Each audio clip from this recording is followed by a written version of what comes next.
You are 12. Your fingers are small, stained with soil from feeding chickens or scrubbing your family's worn wooden table. Your world is still measured in skipping games, the weight of a harvest basket, the rhythm of prayers at dawn. But today you are not a child. Not anymore. Today, they place a wreath of dried flowers upon your head. You are dressed in your best tunic, hand-sewn, passed down from your mother, and with trembling hands, you are walked into a room full of adults. One of them, older, bearded, tall like a tree you'd never dare climb, reaches out for your hand. You are his wife now. This wasn't a rare occurrence. In much of the medieval world, across Christian Europe, parts of the Islamic world, feudal Asia, and even in regions of Africa and the Middle East, a girl could legally marry at 12 and sometimes even younger. Boys, often older by a few years, were expected to support a family by 14, 15, or 16. But it was the girls, fragile, silent, sometimes unaware, who bore the heaviest burden of this system. 12. In our modern world, 12 is still the age of cartoons, school lunches, awkward shyness, braces and backpacks, diary pages filled with dreams and crushes. But for centuries, across much of human history, 12 was the age where girlhood ended. And not with a gentle farewell. It ended with marriage. To truly understand what it meant to marry at 12, we must peel back the centuries, through the dust of crumbling castles, the pages of forgotten laws, the ink-stained parchments of royal courts, the oral histories of peasant homes. It's not a story of weddings and romance. It's a story of survival, coercion, sacrifice, and silence. 12 was not chosen randomly. It was set by doctrine. By the 12th century, the Catholic Church had codified that the age of consent for girls was 12, and for boys 14. Not because 12-year-olds were mature, wise, or emotionally ready, but because biology dictated possibility. Menstruation meant fertility. If a girl could bear a child, she could be wed. The logic was cold, clinical, ruthless, and so a young girl could be married off, often before she even understood what marriage meant, before her hips had widened, before her mind had grasped the world beyond her village. In the upper echelons of society, among nobility and royalty, these marriages were political. They were not rooted in love, but in alliance. Kingdoms rose and fell on the backs of such unions. A 12-year-old French princess might be sent off to Spain to marry a teenage king. An English nobleman might secure lands in Scotland by marrying his prepubescent daughter to a rival's son. Daughters were diplomatic chess pieces, traded, wagered, secured. But the story doesn't end with betrothal, because marriage, for a noble or commoner alike, eventually meant consummation. Some husbands waited. They gave the girl a few years, let her grow, adapted the union into a form of guardianship. But many did not. The expectation, both legal and cultural, was that once married, the girl was ready to fulfill her duties, to serve, to obey, and to reproduce. But what was it like for the girl? Imagine being led to a man's chamber, barely older than your brother's, and expected to endure the physical pain of a union you never asked for. There was no intimacy, no warm affection, only obligation. Some girls cried, some ran, some simply froze, disassociating while their childhood was torn away. Among peasants, the dynamics were different and sometimes worse. In poor rural communities, a girl might be married at 12 not for power or prestige, but for necessity. Every mouth to feed was a burden. A girl of 12 could carry water, sweep ash, bake flatbread. She could also be a bargaining tool, married off in exchange for grain, livestock, or peace between feuding families. Often, the groom wasn't much older, a farm boy of 15 or 16, but sometimes he was a widower in his 30s or 40s, looking for a young wife who could bear many children. These matches weren't about partnership. They were about labor and lineage. And once the marriage happened, there was no going back. There were no divorce courts, no social workers, no support systems. A girl who tried to flee her husband risked public shame, beatings, or worse, being labeled a whore or a witch. Her family might refuse to take her back, fearing dishonor. Her name might be spoken with disgust in village markets for years to come. Sometimes even death was preferable. One record from 14th century France tells of a 13-year-old girl who threw herself into a river the night before her arranged wedding. Her body was pulled out downstream by fishermen the next morning. The villagers wept, but the marriage went ahead anyway. Her younger sister, just 11, was sent in her place. So what did married life look like at 12? It was labor, endless, grinding labor. Peasant girl would rise before the sun, milk the goats, feed the chickens, fetch water from the well, cook for her husband, clean the thatch floor cottage, and tend to in-laws if they lived under the same roof, which they often did. If she was already pregnant, which was likely, she'd do all this with swollen ankles, an aching back, and no medical care. And when the baby came, if it came at all, the pain could be unbearable. Her narrow hips were often not fully developed. The risk of obstructed labor was immense. Without skilled help, she could suffer injuries that left her incontinent or even dead.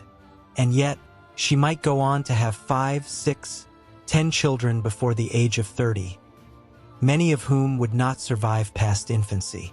But it wasn't just physical pain. It was psychological imprisonment. The girl had no say in how the household was run. Her voice was not equal to her husband's. She could be beaten for disobedience, denied food, locked indoors.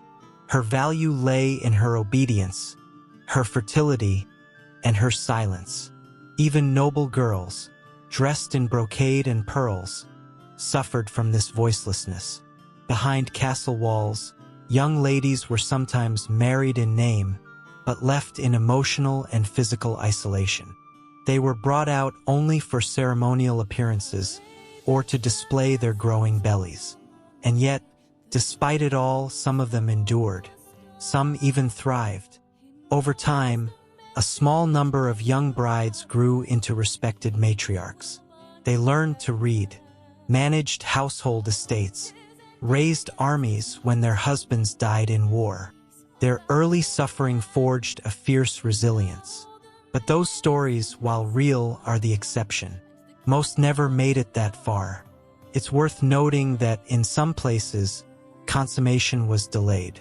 Particularly in Renaissance Italy or under certain Islamic schools of thought, a marriage could be performed at 12, but physical intimacy might be postponed until the girl was more physically mature. The intention was protection, but in practice it was inconsistently applied. Many men did not wait.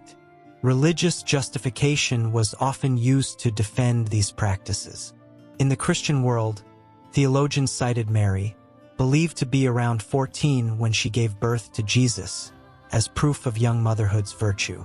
In the Islamic world, Aisha's marriage to the Prophet Muhammad was used similarly. In Hindu societies, texts justified early union as a way to preserve chastity. But none of these justifications asked how the girl felt. In many cases, she didn't even understand what was happening. A 12-year-old brain is still developing. The parts responsible for risk, emotion, consent, and autonomy are not yet mature. But the laws didn't care. The customs didn't care. The priests didn't care. They saw a body that could give birth. That was enough. Education for married girls was rare. If you were 12 and married, your learning stopped. You might have been taught to write your name, count money, or read scripture, but that was all. Books were for boys. Tutors were for sons. Your mind was left to wither while your body was pressed into service. And what of love? Could a 12-year-old bride ever find love? The answer is complicated. In rare instances, yes. Some young couples, married in name, grew up together and formed genuine bonds. A kind husband could protect his young wife, teach her, shield her from the world's cruelty. Over years, affection might blossom. There are letters and poems that hint at such relationships, sweet, tender, defiant of the times. But these were the lucky few. More often, love was a myth, whispered in ballads and bedtime tales, but far from reality. Marriage was a transaction, and the girl was the coin. In legal documents, married girls were treated as adults. They could be prosecuted. They could be punished. They could inherit and pass on property, but only through their husbands.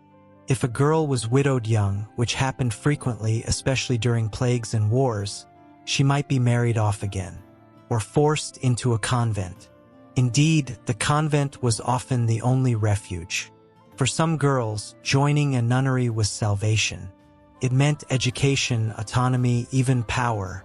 Abbesses controlled lands and wealth. Some noble families sent their daughters to convents to escape political marriages. For others, however, convent life was another kind of prison, especially if chosen by someone else. Across continents, similar stories played out. In medieval Japan, noble girls were married young to form alliances. In ancient India, child brides were wed to men they would rarely see, becoming widows before even reaching adulthood if their husbands died. In Africa, particularly in regions governed by bride price customs, early marriage was common, not out of cruelty, but as a deeply entrenched social structure. And in the Americas, both before and after colonization, child marriage was practiced in some indigenous societies, though its meaning and practice varied widely. So what changed? The Enlightenment, for one. By the 17th and 18th centuries, philosophers began questioning the ethics of child marriage. Thinkers like John Locke argued for childhood as a protected stage of development. Legal reforms followed slowly. In England, the age of consent was raised gradually, particularly after public scandals involving aristocratic abuse. Education reform also played a role. Girls began to attend school, delaying marriage.